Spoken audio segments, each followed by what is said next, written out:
Baru-baru ini saya dapat kasus lumayan loh, mengagetkan. Kasusnya tuh sebetulnya kalau dibilang rumit, ya enggak juga sih. Dibilang simpel, ya rumit juga. Kasusnya tuh ya, bahwa dua pasangan datang ke saya ketika menikah sudah 5 tahun, bahkan mungkin ada yang 10 tahun menikah.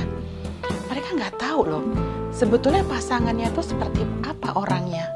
Nah, setelah digali, ternyata ya, bahwa sebelum menikah, mereka perlu untuk memahami siapa pasangannya. Nah, untuk memahami siapa pasangan, ada satu hal loh yang kadang-kadang mereka suka lupa. Bahwa mereka tuh butuh konseling pranikah. Kenapa sih butuh konseling pranikah? Kebutuhan itu penting banget untuk memahami siapa pasangan, dan yang kedua, untuk meminimalkan konflik. Ketika nanti konseling, kita akan membuka siapa sih calon Anda ini.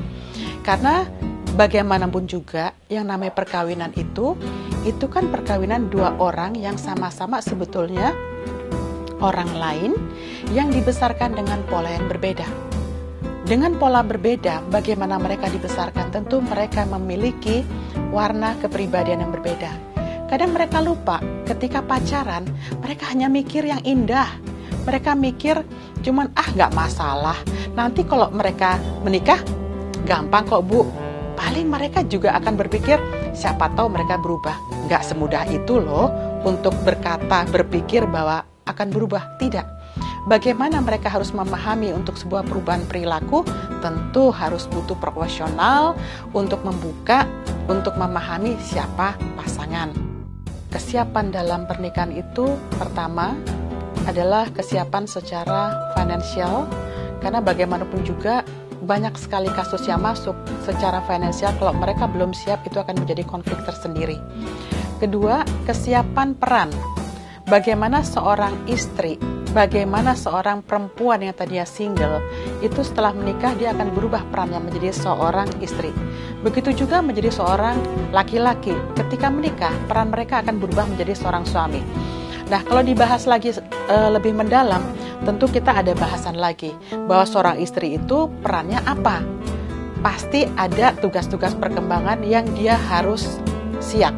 Nah, itu tergantung dari komitmen. Komitmennya apa? Apakah suaminya menuntut dia untuk meladeni, untuk memberikan servis? Itu akan menjadi komitmen tersendiri. Tapi kesiapan seorang laki-laki menjadi seorang suami itu sudah jelas. Paling banyak kasus yang masuk ke saya itu adalah konflik peran.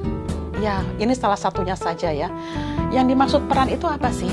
Contoh ini ya, contoh saja bahwa seorang istri ketika dia mulai punya anak, mungkin si istri ini akan bingung bagaimana caranya untuk berperan menjadi seorang ibu.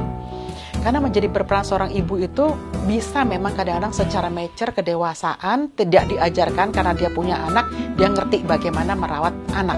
Tapi ada juga yang tidak tahu. Loh, ketidaktahuan itu kenapa?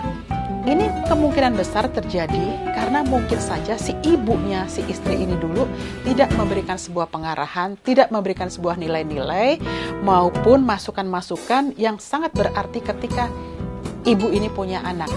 Begitu juga peran seorang suami, di mana dia pada akhirnya ketika punya anak, dia harus menjadi seorang ayah.